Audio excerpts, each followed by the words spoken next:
Welcome to the DefCam. The recent formalization of a mutual defense pact between the Islamic Republic of Pakistan and the Kingdom of Saudi Arabia represents a significant evolution in the strategic architecture of West Asia and South Asia. This agreement, which codifies a long-standing and often tacit security relationship, is being analyzed by global observers not as an isolated bilateral arrangement, but as a potential foundational element for a broader, multilateral collective security alliance, conceptually analogous to the North Atlantic Treaty Organization, albeit within an Islamic framework. The impetus for this strategic consolidation is not emerging from a vacuum, but is a direct consequence of profound shifts in the regional security paradigm, primarily driven by external actions that have fundamentally questioned the reliability of traditional security guarantors.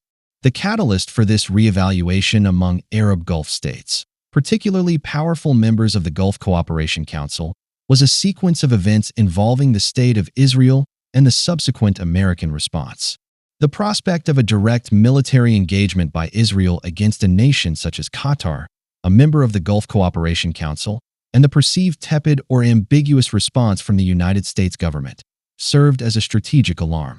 This incident demonstrated that the security assurances traditionally provided by Washington could be conditional, subject to the unpredictable currents of United States domestic politics and its overriding strategic interests, which may not always align perfectly with those of its regional partners. This realization has forced a strategic pivot, compelling these nations to explore alternative security architectures that are more culturally resonant and politically reliable. In this context, the search for a credible and capable military partner that is not tethered to Western strategic directives has intensified, and the gaze has settled decisively upon Pakistan.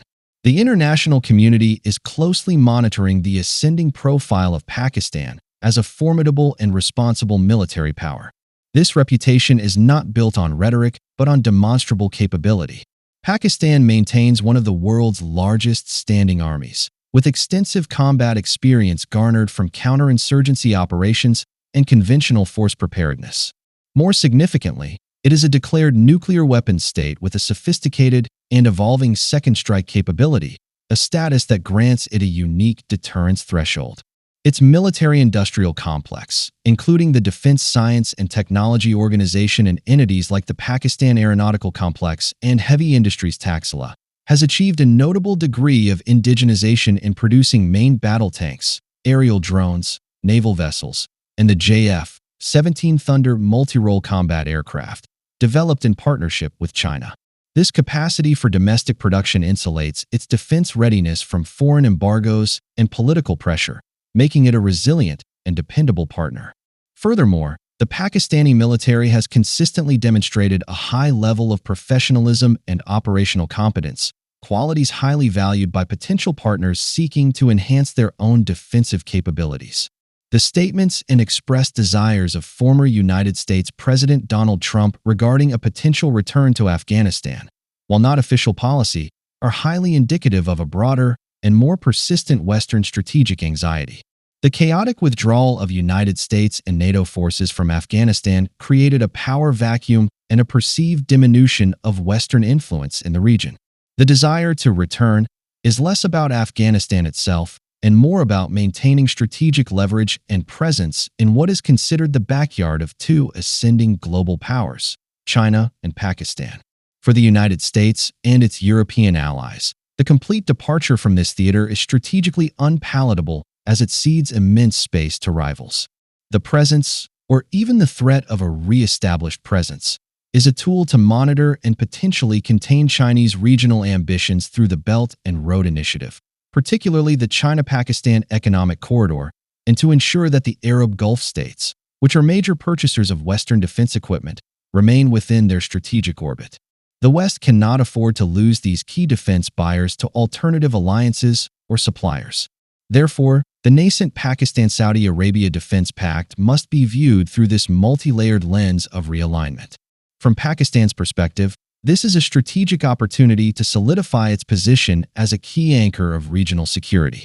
It represents a chance to translate its military capital into deeper geopolitical influence and economic stability, potentially through increased defense cooperation agreements, joint exercises, and arms sales. For the Gulf Cooperation Council nations, Pakistan offers a partnership with a nation that shares deep religious, cultural, and historical ties, thereby ensuring a greater degree of mutual understanding and strategic alignment. A NATO-type alliance, perhaps initially comprising a core group of nations like Saudi Arabia, the United Arab Emirates, Turkey, and Pakistan, would aim to provide a collective defense guarantee. An attack on one member would be considered an attack on all, creating a formidable deterrent against regional aggressors. This would fundamentally alter the balance of power, providing an autonomous security mechanism that operates independently of, though not necessarily in opposition to, Western power structures. Inevitably, such a development would introduce new complexities into international relations. It would be meticulously scrutinized by Washington, Moscow, and Beijing, each calculating the implications for their own influence. Israel would view the consolidation of a powerful Muslim military bloc with utmost concern. However, for Pakistan and its potential partners, the calculus is clear. In a world where traditional alliances are proving volatile, the pursuit of strategic autonomy through a coalition of like-minded states is not merely an option. It is an imperative for national survival and sovereignty. The pact with Riyadh may very well be the first, decisive step toward a new, self-reliant security order in the Islamic world, with Pakistan poised at its very center. Thanks, and stay tuned for the upcoming videos.